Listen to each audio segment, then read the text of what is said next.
Bien, queridos hermanos, quiero invitarles a que abran sus Biblias en el Evangelio de Mateo, capítulo 13, y vamos a ver estos últimos dos versículos referentes a las parábolas que el Señor ha estado enseñando. Versículos 51 y 52 del Evangelio según Mateo. Estemos allí. Tiene un subtítulo esta porción de solamente dos versículos, tiene un subtítulo que tiene más o menos que ver con el título de este tema. Dice la palabra del Señor, Jesús les dijo, ¿habéis entendido todas estas cosas? Ellos respondieron, sí, Señor. Él les dijo, por eso, todo escriba docto en el reino de los cielos es semejante a un padre de familia que saca de su tesoro cosas nuevas y cosas viejas. Voy a repetir esta porción. Jesús les dijo, ¿habéis entendido todas estas cosas? Ellos respondieron, sí, Señor. Él les dijo, por eso todo escriba docto en el reino de los cielos es semejante a un padre de familia que saca de su tesoro cosas nuevas y cosas viejas. Qué interesante lo que presenta la palabra del Señor.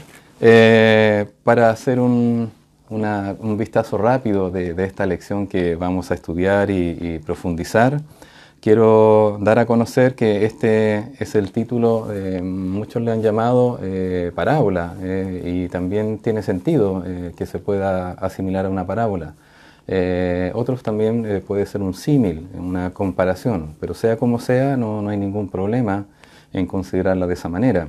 Un símil es algo similar, ¿verdad? Es algo que se asemeja a otra cosa. Lo importante es que el Señor también de esto va a darnos una enseñanza.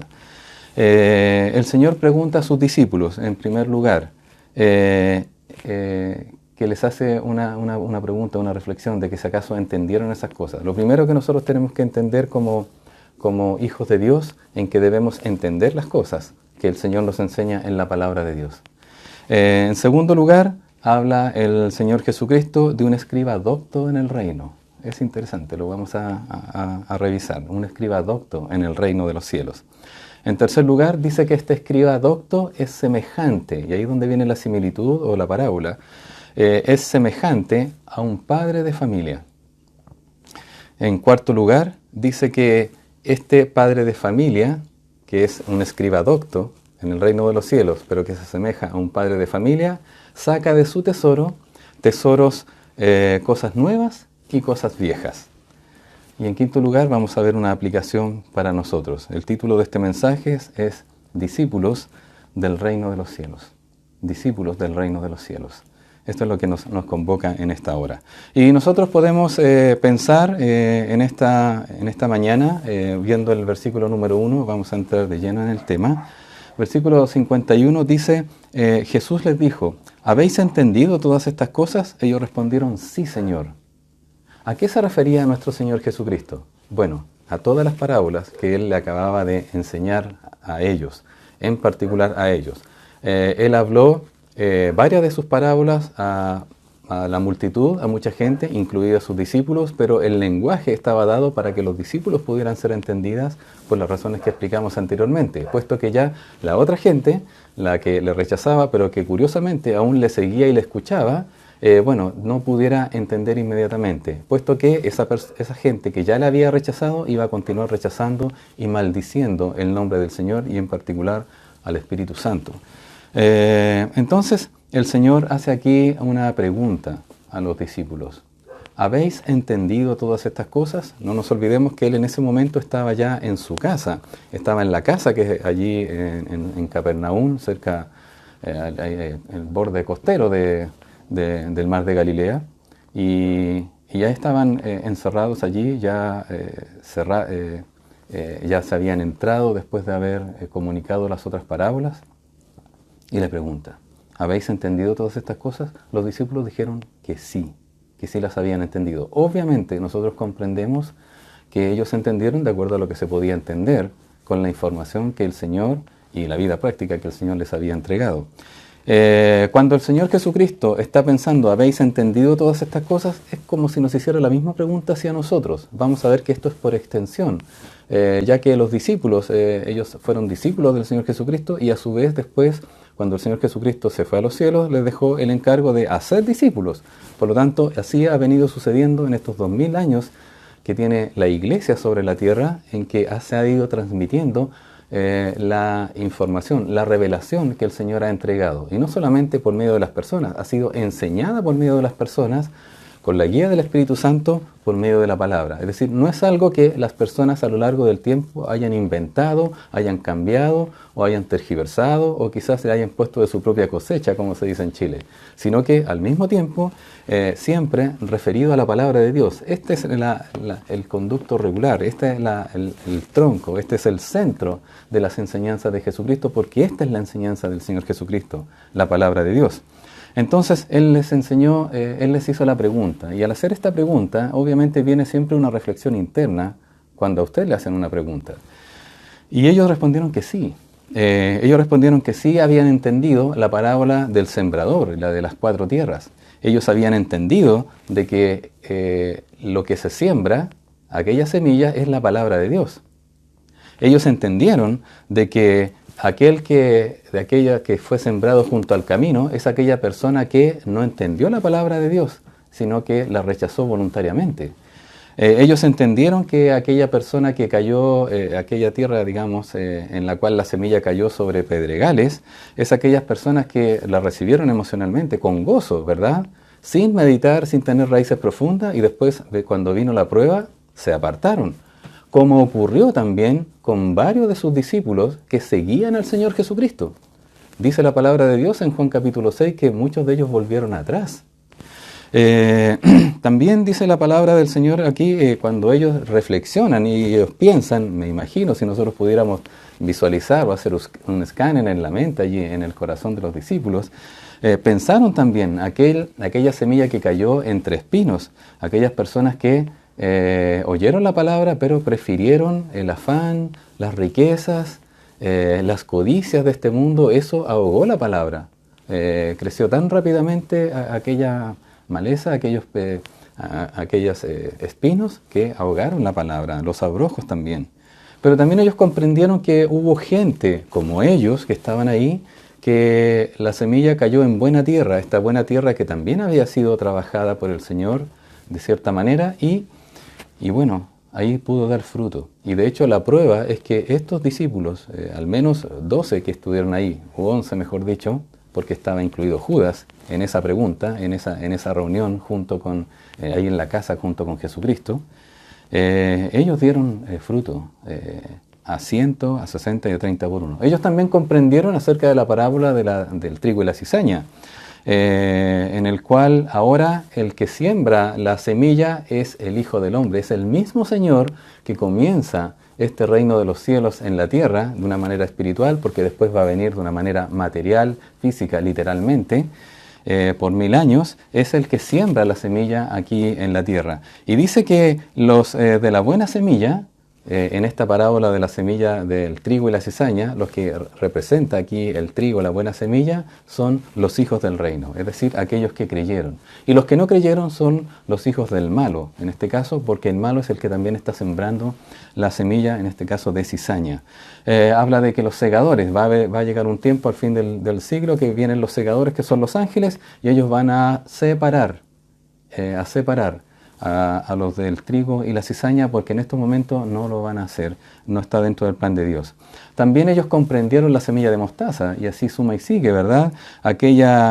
Cuando dice el Señor Jesucristo, el reino de los cielos es semejante a una semilla de mostaza, y que esta semilla, siendo la más pequeña, habiendo sido sembrada por un hombre en un campo, siendo la más pequeña de las hortalizas, llega a crecer tan grande que hasta las aves, ¿verdad?, llegan y posan allí y encuentran su reposo.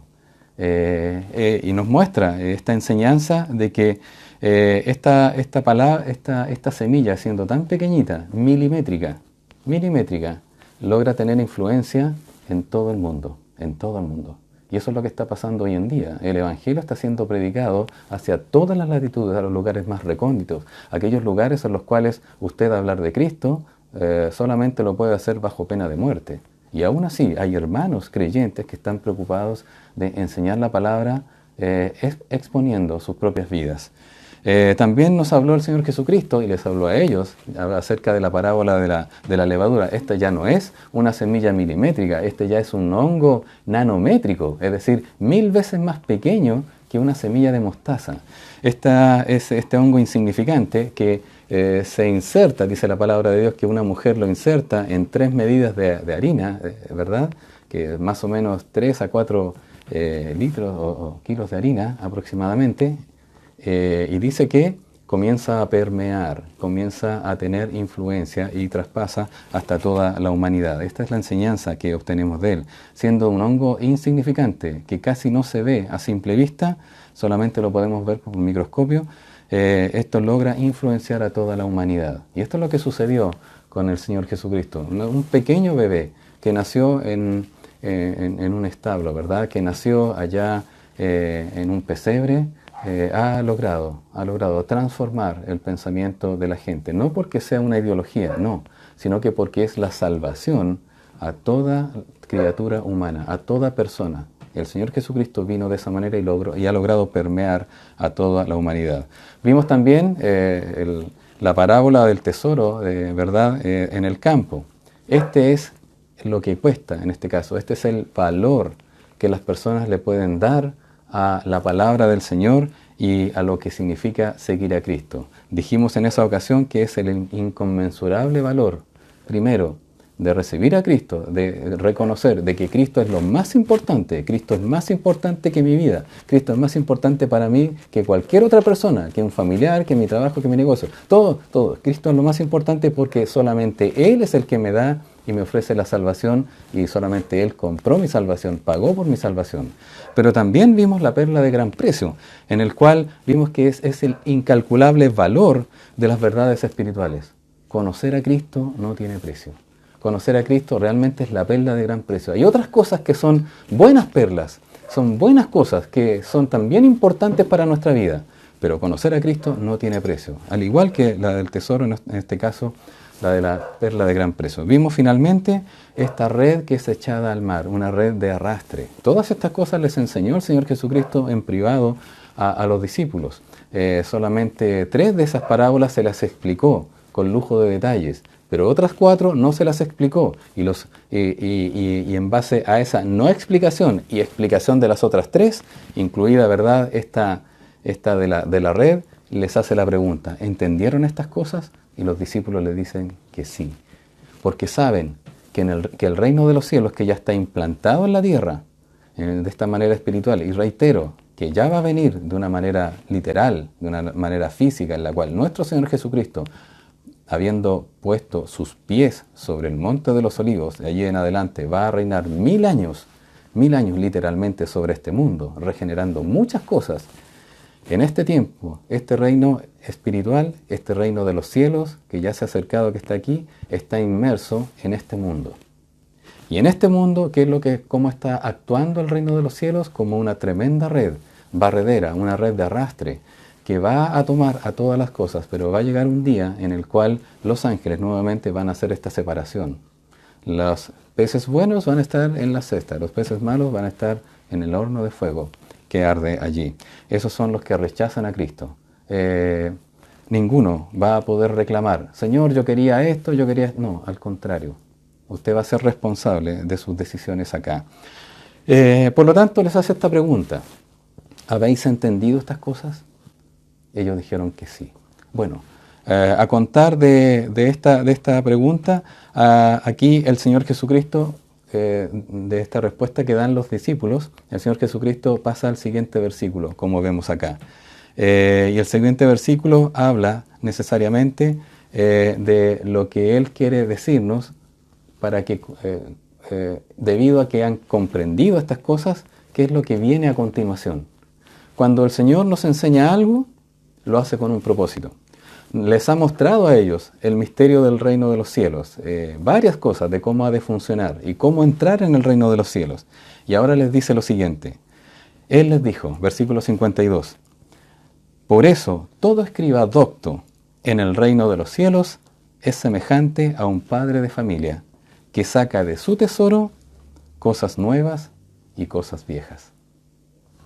Y ahí los discípulos van a tener que entender también estas palabras que le dice. Y la verdad es que las entienden, porque el Señor Jesucristo habla como si fuese un símil, como si realmente esto fuese una parábola, también acerca de un padre de familia, si pudiéramos llamarlo, o también este símil de aquella persona que ha aprendido las cosas del reino de los cielos es semejante a un padre de familia. ¿Y qué es lo que hace un padre de familia? Bueno, de su tesoro saca cosas nuevas y cosas viejas.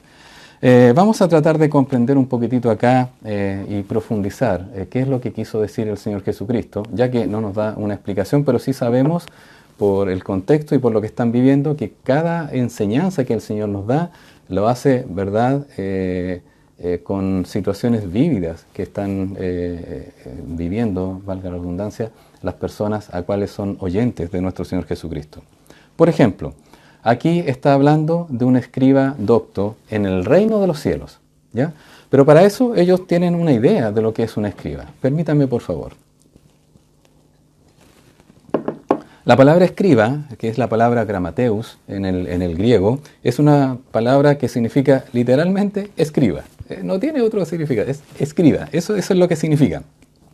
Pero lo interesante es que dice escriba docto. Y la palabra matheteus, en este caso, que es la de aprendiz, la de discípulo, la de aprendizaje, es la que se utiliza aquí. Es un escriba aprendiz, es un escriba discípulo. Pero habla el Señor Jesucristo, está hablando de un escriba en el reino de los cielos. Aunque utiliza la palabra que ellos conocían ya del oficio de los escribas que estaban allí funcionando, viviendo junto con el Señor Jesucristo. El verbo matheteus, en este caso, significa discipular.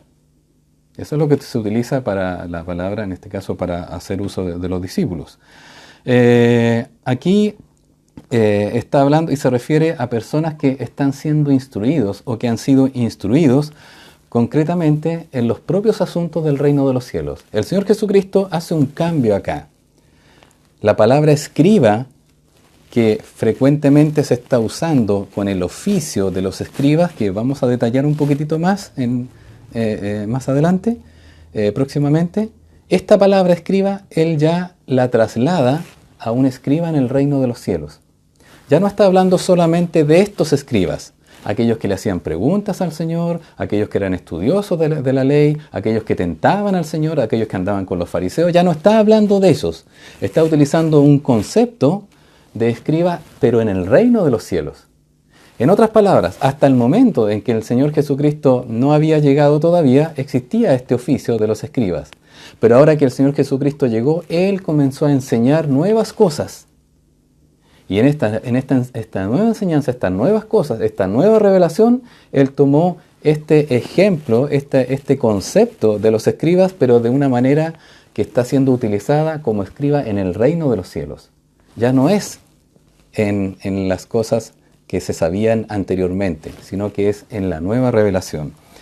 Lo que dice el doctor A.T. Robertson, en su libro Verdad al Texto del Nuevo Testamento, dice que cuando habla de un escriba docto, está hablando de una persona que es hecho discípulo del reino de los cielos.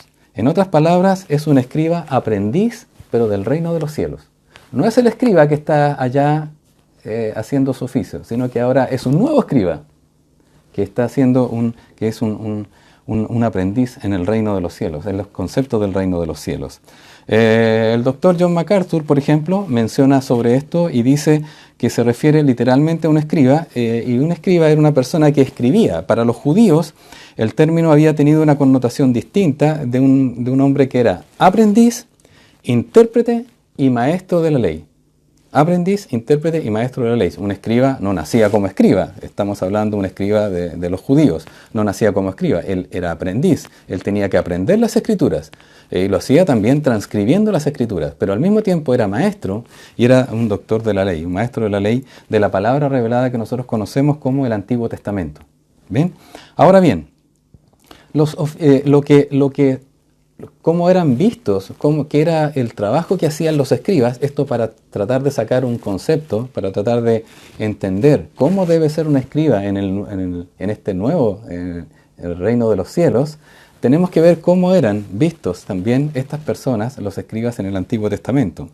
En su intervención, el doctor Carballosa menciona varias cositas que los escribas hacían en ese momento, y la verdad es que tomé algunas de ellas y las rescaté precisamente para poder sintetizar el trabajo que ellos hacían.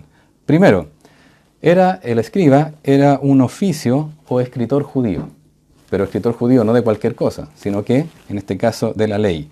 En la antigüedad era también un copista o un amanuense, es decir, ellos tenían la tarea de tomar los escritos, las copias de la palabra de Dios y transcribirlas, copiarlas diligentemente.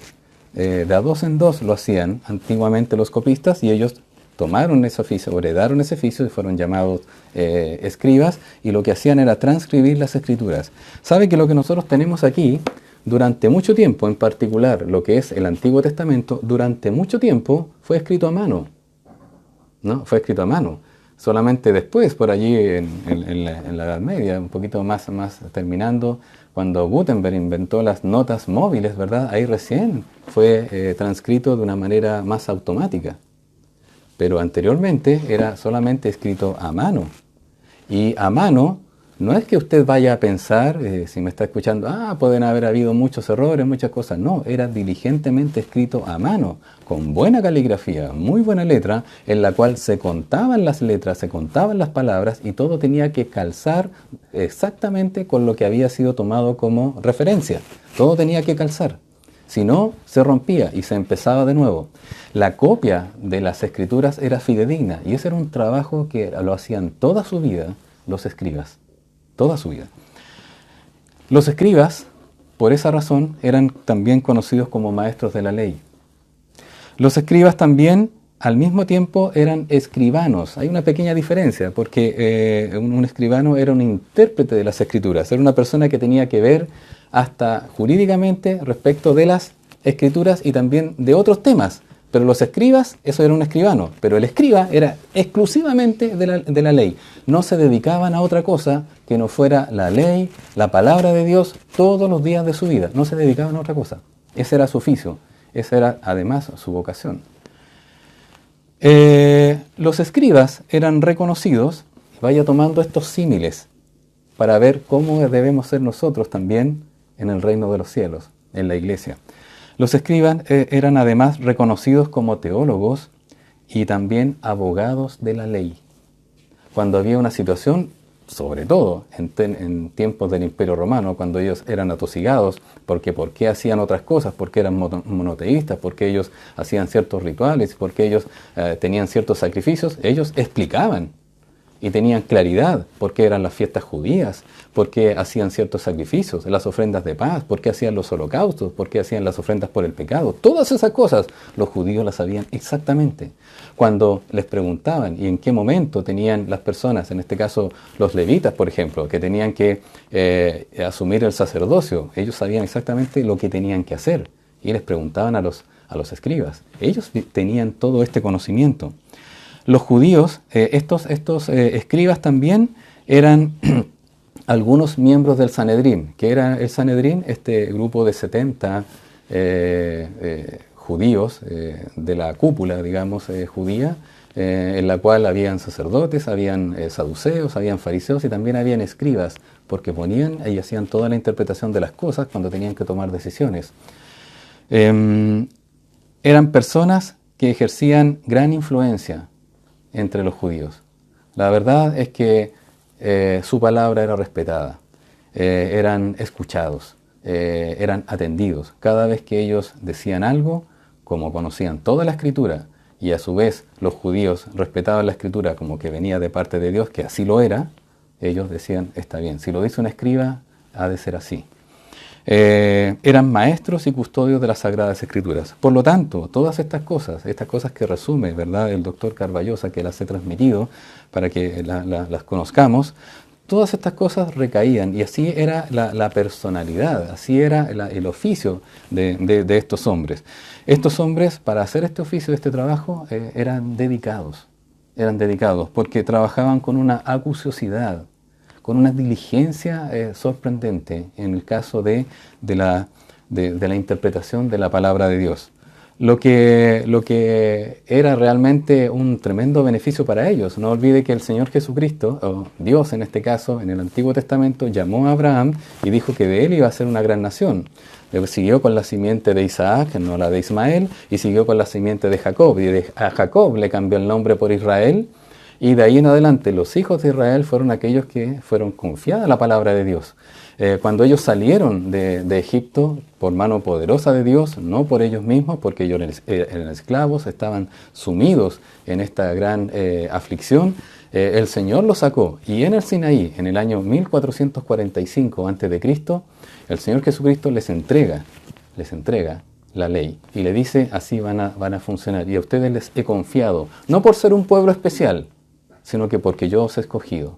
Y ahí ellos tuvieron la bendición de ser las personas portadoras, a quienes por medio de este pueblo, de los hijos de Israel, de este pueblo, poder influir también en el resto de las naciones, cosa que no hicieron, digamos, de gran manera.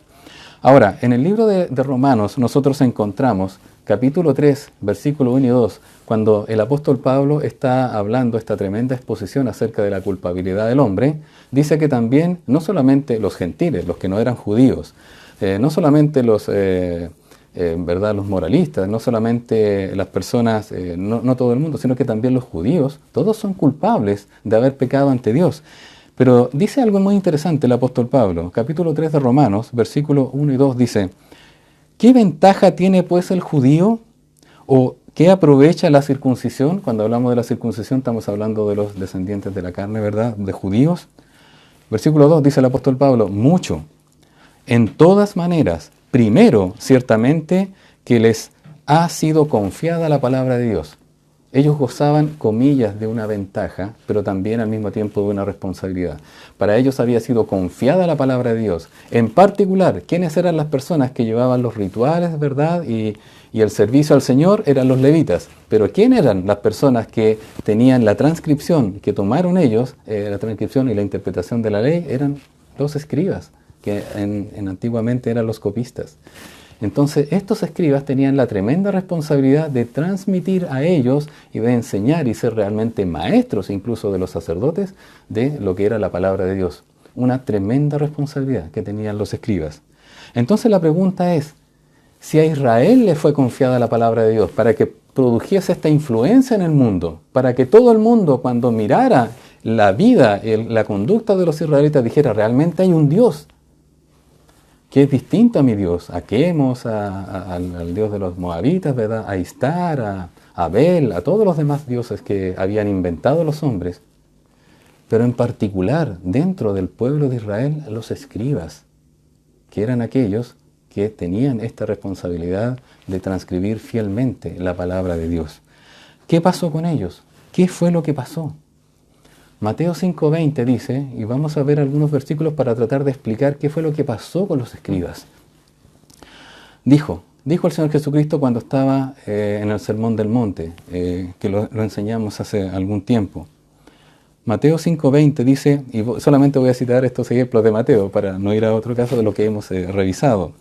Porque os digo, dice el Señor Jesucristo, os digo que si vuestra justicia, le está hablando allí a los discípulos primeramente y por extensión a todos los oyentes que estaban ahí en esta meseta, en el monte, en este sermón, dice, porque os digo que si vuestra justicia no fuere mayor que la de los escribas y fariseos, no entraréis en el reino de los cielos. Ya el Señor, cuando estaba enseñando estas palabras tremendas de acerca de mostrar de cómo era el reino de los cielos, cómo eran los ciudadanos del reino de los cielos, ya tenía a los escribas afuera. ¿Pero cómo?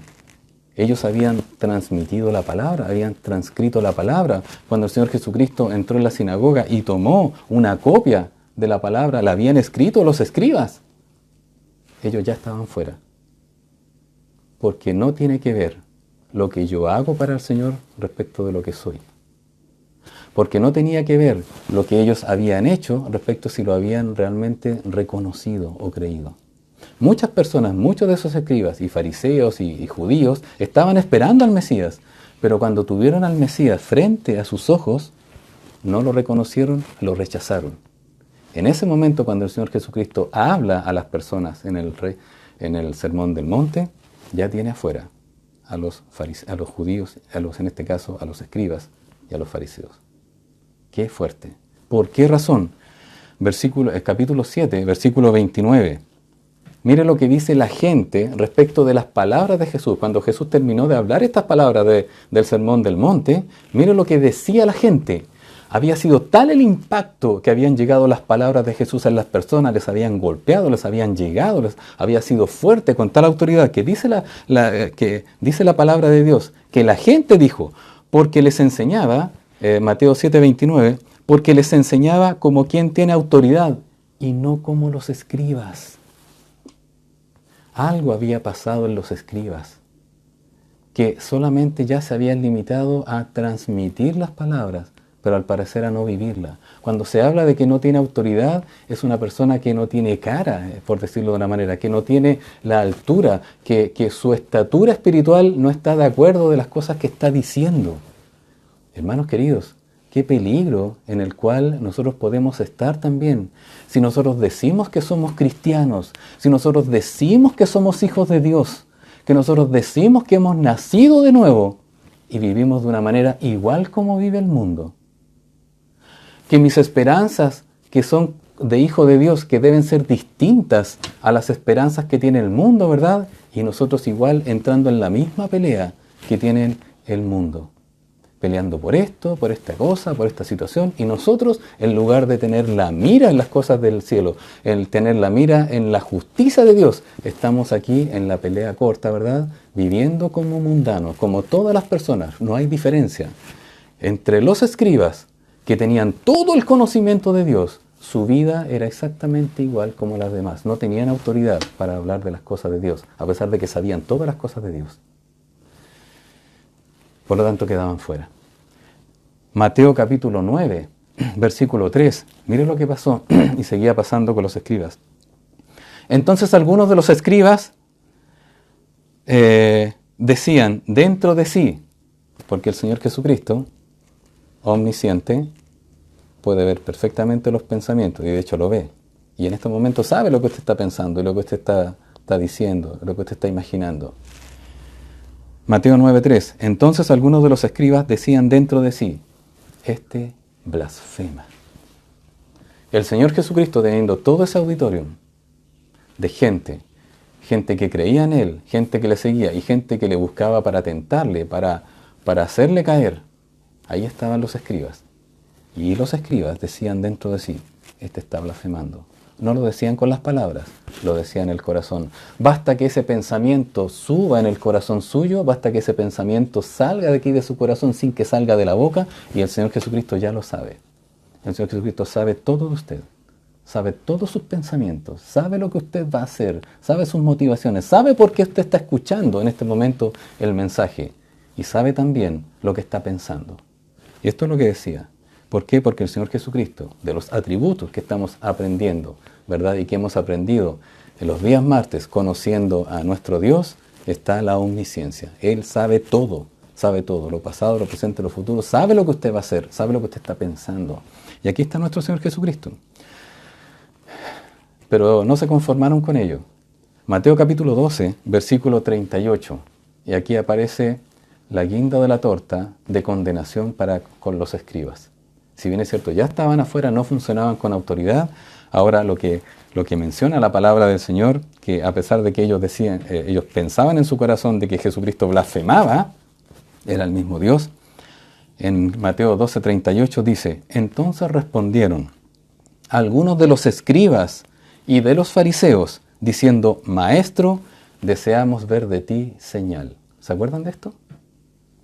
¿Recuerdan cuando estuvimos viendo que el Señor Jesucristo había sanado a un endemoniado ciego y mudo, y que el Señor Jesucristo lo había sanado, y que a raíz de ese milagro que el Señor hizo, los discípulos, los fariseos y los escribas dijeron, este no echa fuera a los demonios sino por Belcebú, príncipe de los demonios. Ahora, después que había hecho todas esas cosas, que había visto cómo había sanado, ¿verdad?, a la hija de Jairo, al siervo del centurión, a la suegra de Pedro y a tantos otros milagros, ahora no les bastó eso, sino que le dijeron, deseamos ver de ti señal. Quizás algo cósmico, algo tremendo, alinearse a los planetas, no tengo idea qué cosas estaban pensando ellos. No les bastaba con esas señales que ya eran sobrehumanas, porque eran milagros, porque eran las credenciales que mostraban que Jesús era el Mesías, que Jesús es el Hijo de Dios. Y no les bastó. Le dijeron, deseamos ver de ti señal. Al decir esa pregunta, mostraron fehacientemente que realmente le estaban rechazando, que ya no le creían. Por eso el Señor Jesucristo, después de eso, en el capítulo 13 de Mateo, vemos que Él ya comenzó a hablar en parábolas, para no seguir añadiendo a ellos responsabilidad de que ellos sepan más cosas del reino de los cielos cuando las van a seguir rechazando y van a seguir blasfemando ante Dios. Entonces ellos estaban afuera, estaban completamente afuera. Ahora, ¿qué es lo que ocurrió? Mateo capítulo 16, vea usted, versículo 21. Esto no lo hemos visto todavía, ya lo vamos a enseñar. Pero mire lo que menciona el Señor Jesucristo cuando ya deja a estos hombres y deja de enseñarles abiertamente, crudamente, los misterios del reino de los cielos, y ahora se los comienza a enseñar solamente a sus discípulos, no solamente a los 12, sino que a otros más, habían como 70, ¿verdad?, que dice la Escritura, todos aquellos que le creían. Entonces el Señor Jesucristo a ellos les dice lo siguiente: cuando el Señor anuncia su muerte, Él menciona, desde entonces, capítulo 16, versículo 21 de Mateo, dice, desde entonces comenzó Jesús a declarar a sus discípulos que le era necesario ir a Jerusalén. Él estaba en estos momentos en Galilea, hablando con ellos, y padecer mucho de los ancianos, de los principales sacerdotes, y también ¿de quién? Dice, de los escribas,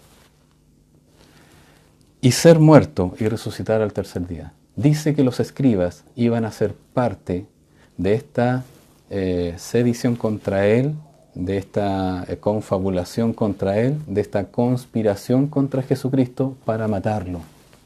Es decir, ya él sabe que estos escribas, a quienes Dios les había confiado la palabra de Dios por ser parte del pueblo de Israel, y que dentro de este pueblo de Israel, este grupo específico, selecto, de intérpretes de la ley, de doctores de la ley, estos mismos lo iban a rechazar, y no solamente lo iban a rechazar, iban a ser parte de estar de acuerdo con matar a Jesucristo.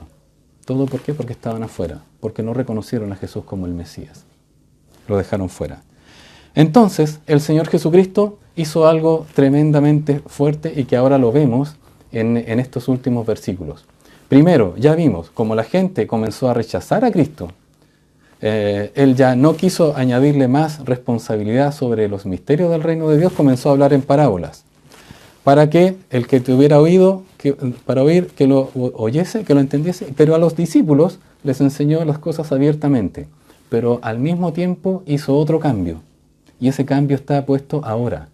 Este cambio es que ahora a aquellos que antes les había confiado la palabra de Dios, y específicamente a ese grupo de escribas les había confiado la palabra de Dios, ahora Él también deja de confiarles la palabra de Dios, sino ahora le confía la palabra de Dios a otro grupo de personas. ¿A quiénes?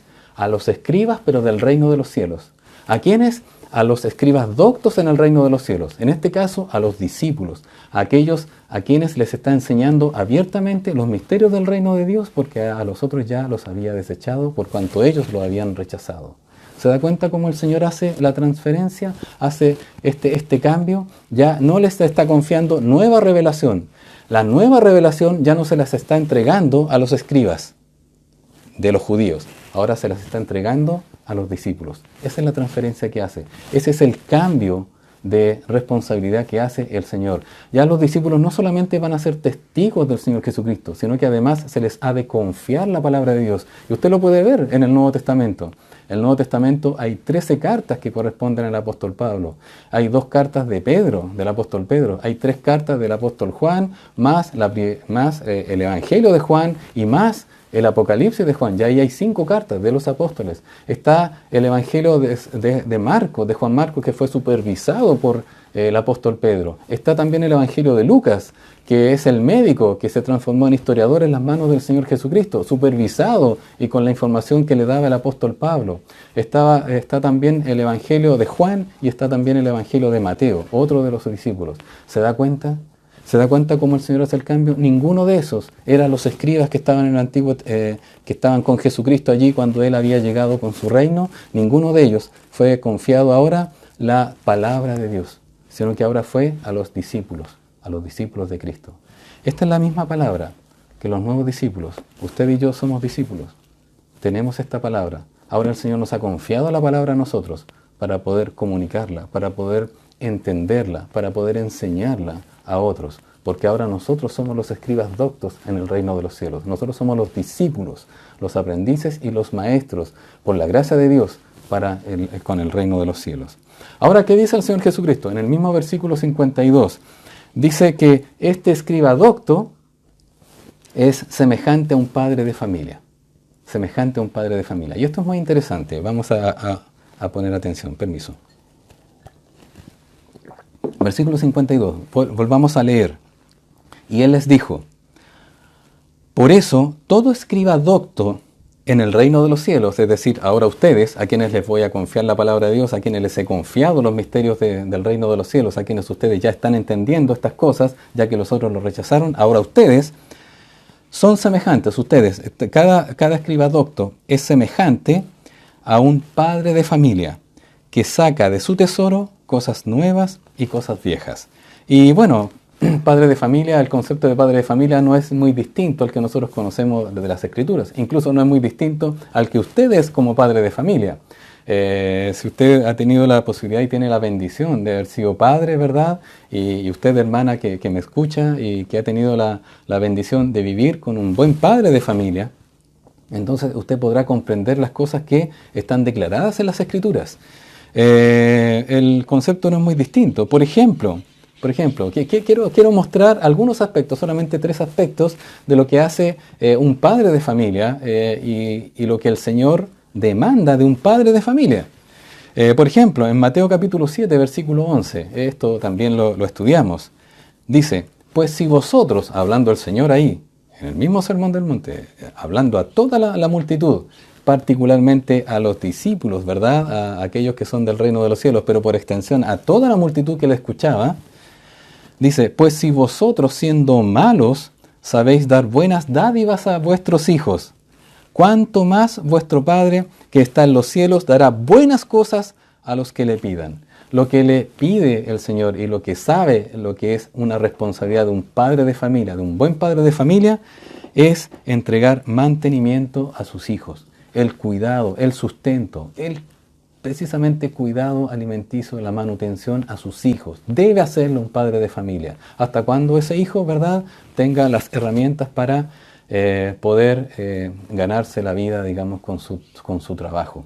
Y esa es tarea también del padre, de ayudarle, de enrielarlo, de trabajarlo, de ayudarlo para que tenga un oficio, para que la persona pueda valerse por sí mismo y pueda ganarse el pan. Hasta ahí llega la responsabilidad. Y como padres, obviamente, yo que tengo hijos, ¿verdad?, casados, uno no deja de ser padre, de preocuparse por ellos, de verlos, de ver cómo están. Eso es algo que el Señor ha puesto en nuestros corazones. Y mayormente si somos padres cristianos. Y dice la palabra del Señor, le dijo: ustedes siendo malos saben dar buenas dádivas a sus hijos, cuánto más nuestro Padre que está en los cielos. También hay otra tarea que la hemos estudiado en el libro de Proverbios. Proverbios 1:8 dice: oye, hijo mío. Aquí está hablando Salomón, ¿verdad? Está escribiendo a todos los padres y a todos los hijos. Le dice: oye, hijo mío, la instrucción de tu padre, y no menosprecies la dirección de tu madre. Le da una responsabilidad importante al padre y a la madre de poder instruir y de guiar a sus hijos. No es una cosa que el padre está solamente para mantenimiento, debe guiarlo, debe enseñarlo. Un varón judío en aquel tiempo, ¿verdad?, era instruido por sus padres, en particular por su padre, porque él recaía la responsabilidad de enseñarles todo lo que era la palabra de Dios y toda la ley cívica a los niños, hasta los 12 años. De ahí en adelante, de 12 a 13 años, un varón judío era responsable, mire la edad, responsable de sus actos, de lo que hacía.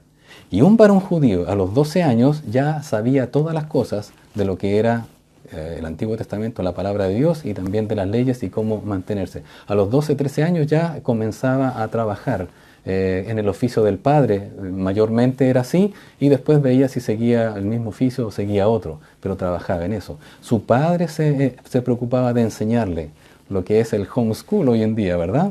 Es una leve copia de lo que era en ese tiempo. El padre estaba preocupado porque todo su trabajo lo desempeñaba mayormente en su casa. La instrucción, o sea, no solamente el mantenimiento, sino que la instrucción y la corrección. Pero también Levítico 10, versículo 13, y mire qué interesante este ejemplo que nos muestra la palabra de Dios. Dice lo siguiente, Levítico 10:13, no solamente le enseña lo que es el sustento, la mantención y también la instrucción. Mire lo otro que le debe enseñar un buen padre de familia a sus hijos. Dice, versículo 13, la comeréis, ya vamos a ver de qué está hablando, la comeréis pues en el lugar santo, porque esto es para ti y para tus hijos, de las ofrendas encendidas a Jehová, pues que así me ha mandado. ¿Qué está hablando esto? Si nosotros vamos a Levítico capítulo 10, parte ese capítulo con una situación que se ve trágica. Dice que los hijos, en este caso de Aarón, Nadab y Abiú, en el versículo 1, dice que ofrecieron al Señor fuego extraño.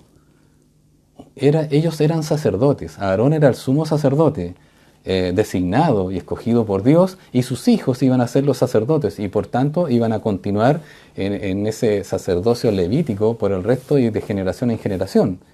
Y estos hijos, Nadab y Abiú, tenían que ofrecer el fuego y los sacrificios como Dios había mandado. Algo hicieron que no nos dice exactamente cómo fue esto, pero sí la palabra de Dios dice que ellos ofrecieron fuego extraño. ¿Y qué hizo Dios? Los cortó no solamente del sacerdocio, les quitó la vida.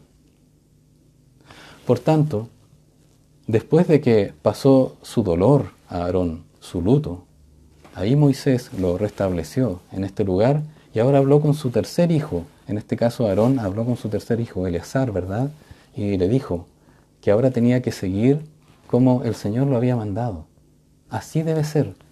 Y la palabra de Dios dice que en este caso Aarón con sus hijos tenían que ofrecer el sacrificio como Dios lo había hecho. ¿Qué es lo que entendemos de esto, hermanos queridos? Que nosotros como padres de familia tenemos que enseñar a nuestros hijos la adoración correcta. ¿Cuál es la adoración que debemos darle al Señor? ¿Qué cosas adoran a Dios y qué cosas no adoran a Dios? ¿Qué cosas son de enseñanza para con Dios y qué cosas no aprovechan? ¿Cómo es Dios? Debemos dar a conocer a Dios. En otras palabras, el padre de familia es el verdadero sacerdote en el hogar. Tiene que enseñar con su ejemplo, con su palabra, con su dedicación, con su oficio, con sus decisiones. Tiene que enseñar a sus hijos de cómo se debe seguir a Dios. En este caso, cómo se debe seguir a Cristo. Mire qué interesante. La adoración y la enseñanza es importante. Ahora bien, quiero mostrar una ilustración respecto de este símil. Ya hemos visto las tareas de un escriba y cómo ahora debemos ser nosotros como un escriba docto, ¿verdad?, en el reino de los cielos. Pero además el Señor Jesucristo introduce otro ejemplo, que es en paralelo el padre de familia. Dice que este escriba docto no solamente debe ser como un escriba que era del Antiguo Testamento, un escriba de los judíos, sino que este escriba docto, ahora el discípulo de Cristo, debe ser como un padre de familia. Qué interesante el concepto, cómo lo equipara. Entonces tenemos que ver que un escriba docto, es decir, un discípulo, usted y yo somos discípulos porque hemos recibido este discipulado de parte de los mismos apóstoles del Señor Jesucristo de generación en generación. Ahora hemos recibido, se nos ha confiado la palabra de Dios para aprenderla, para atesorarla, para amarla, para obedecerla, para comunicarla, para enseñarla, para predicarla. Esta palabra que hemos recibido, ahora debemos hacerlo como si fuésemos un padre de familia. ¿Y cómo es esto? Mire qué interesante.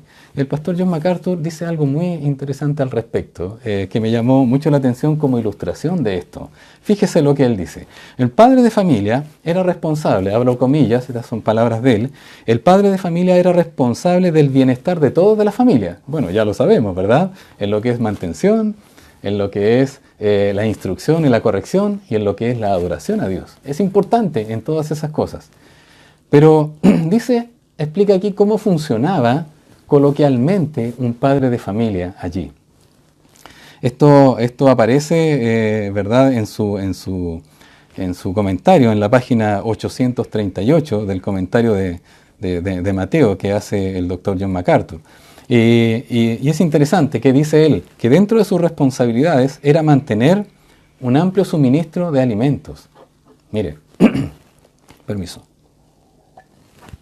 Obviamente como parte de este quehacer cotidiano, está hablando del quehacer cotidiano, tenía que mantener estos alimentos. Ahora, ¿dónde nosotros hoy en día guardamos nuestros alimentos? ¿Dónde, por ejemplo, mi esposa o usted, hermana querida, guarda los alimentos? Normalmente tenemos un lugarcito, una despensa, y si no tenemos despensa, ahí está el padre de familia, o que compra uno, o que hace otra, ¿verdad? O la misma esposa, ¿verdad? Madre de familia se encarga de tener un lugar apartado para guardar sus alimentos, un lugar que no pueda ser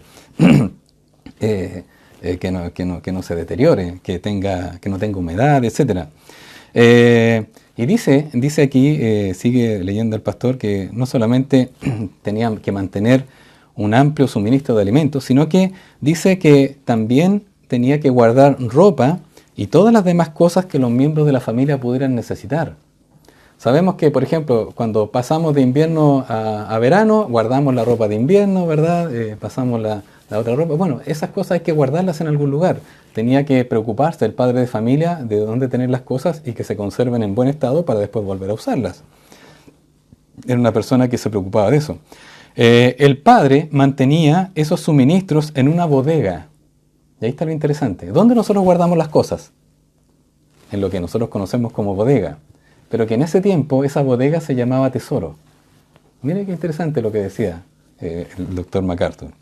Donde repartía los artículos a medida que se necesitaban. En otras palabras, todas las cosas que no estaban en uso, que estaban buenas, ¿verdad?, y se podían usar en otro momento, se guardaban en una bodega o tesoro. Eso dice él. Los alimentos también se guardaban en un lugar, en una despensa que para ellos era el lugar del tesoro. El prudente padre de familia, continúa diciendo, era moderado y tenía cuidado de no desperdiciar los víveres. Cuando algo podía reutilizarse como alimentos que no se consumían o ropa que no se usaba, se devolvía a este bodega, a este tesoro. Las volvía a guardar y ahí se mantenían, ahí se guardaban para ser de nuevo usado. Cuando surgían más necesidades, continúa él escribiendo, la economía demandaba que esas cosas viejas, ¿verdad?, las que ya tenía guardadas, no necesariamente las nuevas que compraba, sino que esas cosas que ya tenía guardadas se repartieran primero, antes que se proveyeran cosas nuevas, antes de ir a comprar. Es más o menos lo que nosotros hacemos, ¿verdad? Antes de ir a comprar, me imagino que cada uno de nosotros va a ver si tenemos o no eso que vamos a comprar. Y si no lo tenemos, no lo compramos. Y si lo compramos, ¿verdad?, vamos a estar usando aquello que ya tiene hasta fecha de vencimiento o que ya ha sido usado, de alguna manera. Es de la misma manera que funcionaba. Entonces, ahora uniendo ambas cosas, uniendo el hecho de que ahora un escriba docto, que es el discípulo del reino de los cielos, que ahora parte con los apóstoles, ¿verdad?, con los discípulos y por consecuencia ahora hacia nosotros. Este escriba docto, este discípulo en el reino de los cielos debe funcionar como padre de familia. Entonces ahora unimos estas dos cosas, este símil. ¿Qué es lo que significa esto? Significa ahora que todo padre de familia, en virtud de que se nos ha confiado la palabra de Dios, debemos utilizar las cosas viejas y las cosas nuevas de las cuales hemos sido instruidos. ¿Cuáles son esas cosas nuevas entonces y cuáles son esas cosas viejas? Vaya por favor, aquí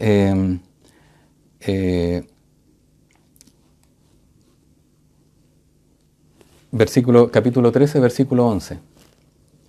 Aquí está la respuesta. ¿Cuáles son estas cosas nuevas y estas cosas viejas? estas cosas nuevas tienen que ver específicamente con la pregunta que el Señor hace. Pero veamos por favor, Mateo 13, 11, dice, respondiendo él, porque a vosotros os es dado saber los misterios del reino de los cielos, mas a ellos no les ha sido dado. Ahí tenemos la sentencia del Señor Jesucristo. Ahora a ustedes, no solamente les voy a hablar en parábolas a los demás, y a ustedes les voy a dar en forma explícita los misterios del reino de los cielos, sino que ahora a usted han sido a quienes les he dado estas verdades para que las usen. Pero a ellos no. Ellos que rechazaron a Jesús quedaron con las cosas viejas.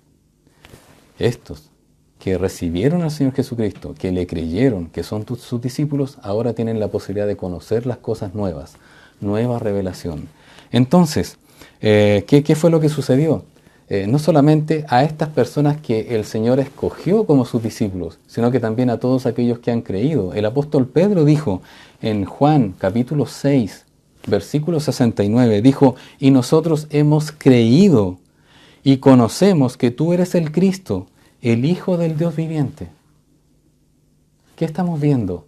Estamos viendo quiénes son todos aquellos que somos los escribas doctos, que somos los aprendices en el reino de los cielos. No solamente los discípulos, sino que también aquellos que aprendieron de los discípulos y así sucesivamente por transitividad hacia nosotros.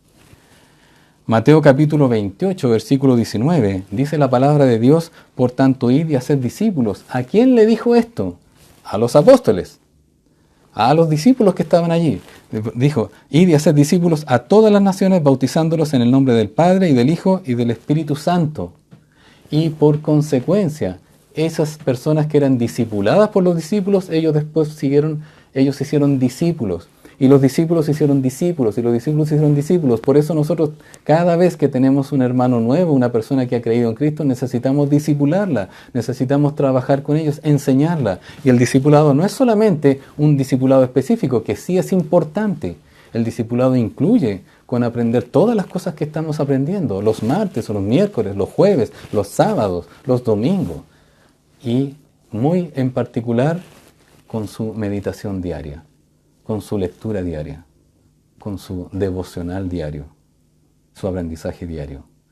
Cuando usted lee diariamente, usted es discípulo de Cristo directamente y el Señor le va a enseñar cosas que quizás otros hermanos no le van a enseñar en ese momento que usted necesita saber, que usted necesita aprender. Por eso es importante que tenga la lectura diaria y su enseñanza, su aprendizaje diario con el Señor. Primera de Juan capítulo 4, versículo 16, dice la palabra de Dios, aquí dice el apóstol Juan, y nosotros hemos conocido y creído el amor de Dios, el amor que Dios tiene para con nosotros. Dios es amor, y el que permanece en amor permanece en Dios, y Dios en él. En otras palabras, esto recae en usted y en mí.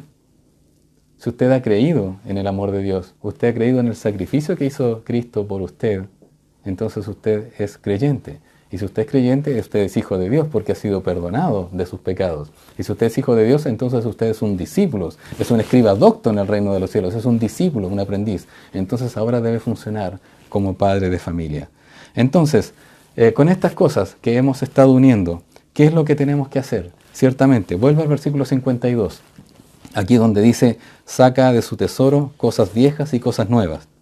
Versículo 52 dice, Él les dijo, por eso, todo escriba docto en el reino de los cielos es semejante a un padre de familia, que saca de su tesoro cosas nuevas y cosas viejas. Aquí cambia el Señor el carácter respecto de lo que era un escriba de los antiguos. Ahora usted debe ser una persona que ha atesorado y ha creído las cosas nuevas, pero no solamente se va a dedicar a estas cosas nuevas, sino que se va a dedicar a todas las otras cosas anteriormente. Entonces la pregunta es, ¿a qué se refiere el Señor con las cosas viejas y las cosas nuevas? ¿A qué se referirá? Y la respuesta tiene relación con la pregunta que hizo en el versículo 51. Si usted recuerda, en el versículo 51, el Señor Jesucristo le preguntó, ¿habéis entendido todas estas cosas? Y ellos dijeron, sí. Bueno, el Señor no tenía por qué no creerle, ahí les creyó obviamente, y además que Él sabía lo que estaba en sus corazones, Él les creyó. Por lo tanto, las nuevas cosas son estas nuevas verdades que el Señor le ha dado a conocer a los discípulos. Estas nuevas verdades se las dio a conocer a ellos, porque Jesús dijo, a vosotros es dado, pero a los otros que le rechazaron, a los escribas de profesión que le rechazaron, no se los dio a conocer. Por lo tanto, ellos se quedaron solamente con el conocimiento y la revelación de Dios hasta ese momento, hasta cuando llegó Jesucristo. En cambio, estos ahora, los que son los apóstoles, los discípulos, se quedaron con el nuevo conocimiento de la nueva revelación de las cosas que Dios les dio del reino de los cielos mediante el uso de las parábolas. Ahora ellos son los que saben más cosas que los escribas, porque ellos ahora conocen el Antiguo Testamento y además conocen la nueva revelación. ¡Qué maravilloso! Y esta nueva revelación, hermano querido, usted y yo la conocemos. Somos aventajados, somos bendecidos respecto de los escribas en aquel tiempo. Nosotros ahora conocemos toda la revelación, la teología sistemática, la conocemos toda. Ellos conocían la revelación, la teología bíblica, que hasta ese momento podían solamente interpretar. Nosotros conocemos la teología sistemática, completa.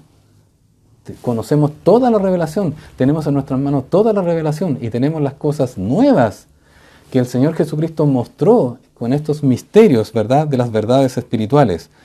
Las nuevas cosas, por lo tanto, reitero, son los misterios que Jesús dio a conocer con las 7 parábolas anteriormente. Toma esta como la octava, no hay problema si quiere tomarla como una octava parábola que le enseña a ellos o como un símil. Pero las otras 7 parábolas mostraron verdades tremendas de los misterios del reino del cielo, verdades espirituales que tienen un incalculable valor, que son una perla de gran precio, que son un tesoro que merece ser que usted venda todo, ¿verdad?, para poder adquirir estas verdades. Esta es la perla de gran precio, esta es la que ustedes tienen ahora. Ustedes ahora tienen la perla de gran precio, tienen esto que ellos por haberme rechazado no lo tienen, no lo pueden disfrutar, no lo pueden gozar, no lo pueden comprender. Ustedes ahora tienen este nuevo misterio. Un misterio, para comprender esto, un misterio es una verdad que hasta ese momento era desconocida. Existía en la mente de Dios, no la inventó el Señor, existía en la mente de Dios, pero ahora, llegado el momento, lo dio a conocer. Antes, Él no lo podía dar a conocer porque tenía que darlo a conocer con la propia persona de nuestro Señor Jesucristo allí. El Señor, habiendo tomado esta condición de hombre en su unión hipostática, Dios hecho hombre, ahí Él tenía que haberlo dado a conocer. Estas cosas nuevas son ahora conocidas solo por ellos, solo por los discípulos, ya no por los escribas judíos, sino ahora eran conocidos por los discípulos. No por los escribas tradicionales que rechazaron a Jesús. Y por ende, las cosas viejas se refiere a todas las verdades del Antiguo Testamento que hablan acerca de la venida del Señor Jesucristo y de todas las cosas de la revelación del Señor Jesucristo. Por lo tanto, ya tenemos armado este asunto. El mismo Señor Jesucristo lo dio a entender cuando hizo la pregunta: ¿habéis entendido las cosas que os he enseñado? Los discípulos dijeron, sí, las entendimos. Entonces ahora, ustedes como padres de familia, como aprendices, como discípulos, ahora pueden sacar de su tesoro. ¿Cuál es su tesoro aquí? Su corazón, ¿verdad? Pueden sacar de su tesoro las cosas nuevas que han aprendido. Pero no olviden las cosas viejas, son tan importantes. Esas cosas viejas son las que también respaldan, las que son sustento de estas cosas nuevas, para que lo conozcan. Entonces, dice el Señor Jesucristo en otras palabras, ahora los discípulos, que son los nuevos escribas doctos, ¿verdad?, en el reino de los cielos, eran doblemente bendecidos por conocer, por un lado, entendiendo de mejor manera estas verdades espirituales y también entendiendo de mejor manera, ahora le calzan todas las cosas que antes habían estado anunciadas, profetizadas respecto de la venida del Mesías, del Hijo de Dios. Ahora ellos ya lo sabían. Hermano, hermana, usted y yo somos tremendamente bendecidos de vivir en este tiempo en el cual contamos con toda la revelación de Dios. Dios tiene mucho más conocimiento, su conocimiento es infinito y quizás tiene muchas otras cosas que pudiera dar a conocer, pero esto ha sido lo que Él ha dado a conocer y esto es por lo cual nosotros debemos vivir. Para terminar, quiero darle a conocer algunas aplicaciones de esto para nuestra propia vida. Piense lo siguiente, usted ahora, siendo un discípulo, un aprendiz en el reino de los cielos, es calificado por Dios como un escriba docto. Es decir, usted es un aprendiz. Ya no es como los otros escribas que no tienen autoridad. Usted debe tener autoridad para enseñar las cosas, para vivir las cosas que el Señor entrega. Primera cosa, dentro de nuestras aplicaciones. Usted sabe que la interpretación es una y las aplicaciones son varias, pero permítame decirle, en un momento el Señor Jesucristo le dijo a los discípulos, le dijo a los escribas, Mateo 23:13, le dijo, mas hay de vosotros escribas y fariseos, hipócritas, porque cerráis el reino de los cielos delante de los hombres, pues ni entráis vosotros, ni dejáis entrar a los que están entrando. Tenemos que tener cuidado, hermanos. Tenemos que tener cuidado de que con nuestra vida, con nuestro conocimiento, dejemos fuera a personas. Es decir, podríamos usar el conocimiento que Dios nos ha dado, el Espíritu Santo, ¿verdad?, que nos ha dado para llevar a otros a Cristo, pero sin embargo, por nuestra conducta, por nuestros pecados, dejamos afuera a otros. Así nos estamos comportando como un escriba antiguo. Debemos ser un escriba que va... un escriba del reino de los cielos. No debemos mirar a Israel, debemos aprender esto, no debemos mirar a Israel como que ellos fracasaron y que nosotros somos mejores que ellos. No, hermanos, jamás, jamás suba ese pensamiento en nuestros corazones, jamás. Muy por el contrario, Romanos 11:11 dice lo siguiente, digo pues, ¿han tropezado los de Israel para que cayesen? En ninguna manera, pero por su transgresión, note bien, por la transgresión de Israel, por su transgresión vino la salvación a los gentiles. ¿Quiénes son los gentiles? Nosotros, los que no somos judíos. Vino la transgresión a los gentiles para provocarles a celos. Versículo 12. Y si su transgresión es la riqueza del mundo, es decir, porque ellos transgredieron la palabra de Dios, porque ellos crucificaron al Señor Jesucristo, vino la salvación a nosotros. Nunca se considere superior a los judíos, muy por el contrario. Aprenda también de ellos, de su devoción, de su trabajo, de su esfuerzo, de su disciplina, pero como un discípulo nuevo del Señor Jesucristo. Dice, y si su transgresión es la riqueza del mundo y su defección la riqueza de los gentiles, cuanto más su plena restauración. Déjeme decirle que cuando el Señor Jesucristo venga a establecer su reino milenario, literal, de 1000 años, en ese periodo las promesas del reino de los cielos, las promesas del Señor hacia Israel van a ser cumplidas. Ahora está stand-by por este nuevo pueblo que es la iglesia de Dios. Usted y yo somos parte de la iglesia de Dios, que a su vez somos parte del reino de los cielos.